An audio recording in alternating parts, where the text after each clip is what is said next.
ఇదిగోండి మనకి పప్పు రెడీ అయిపోయింది. చక్కగా అందరికీ సరిపోతుంది. ఇదిగోండి ఇప్పుడు చక్కగా మాధు కూడా ముందు వేసుకొని టేస్ట్ చూసింది. వేడివేడిగా ఎలా ఉంది మాధు? బాగుంది, చాలా బాగుంటుంది. కొంచెం సాయంత్రానికి తక్కువ ఉంటే ఇలా చపాతీలు చేసుకుంటే, చపాతీలో కొంచెం పలచగా ఉంటే బాగుంటుంది కాబట్టి చక్కగా తుప్పు వేసి కొంచెం వాటర్ వేసి కాసేపు ఉడికించుకుంటే ఒక 3 minutes అలాగా చాలా బాగుంటుందండి. నేనైతే ఇలా చేస్తాను. ఇప్పుడు చూడండి చపాతీలు ఎంత బాగున్నాయి కదా, మంచిగా పొరలు చూడండి ఎంత బాగున్నాయి, బాగా వస్తున్నాయో 4-5 పొరలు.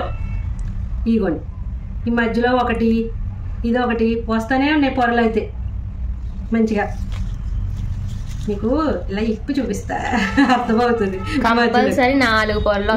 ఇదిగో అంటే మధ్యలోకి ఇలా చింపితేనే అర్థమవుతుందని ఇంకా చింపేసాను మధ్యలో. ఇదిగోండి ఇగో 2, 3, ఇదిగో 4 పొరలు.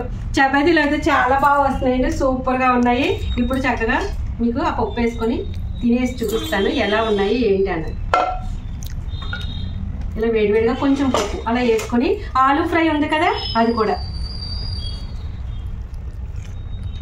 వేడివేడిగా ఉంది కదా,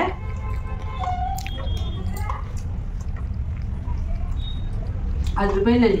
మన చపాతీలోకి ఏ కర్రీ అయినా చాలా బాగుంటుంది. కొంచెం అలా ఆలూ ఫ్రై పెట్టుకుని ఇలా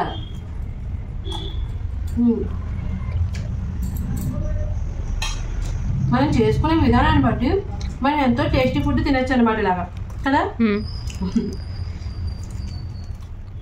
నేను వాళ్ళని అడుగుతున్నాను,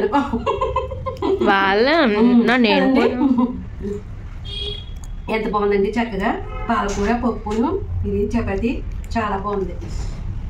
అనుకోకుండా చపాతీ చేయాల్సి వచ్చింది ఇప్పుడు. చాలా బాగుందండి. ఇంతకీ నేను అడగడం మర్చిపోతున్నాను, మీరు ఏం చేసుకున్నారు డిన్నర్లోకి? అందరూ కమెంట్ చేయండి. నేనైతే చపాతీ చేస్తాను మంచిగా 4 పొరలు అవుతున్నాయి.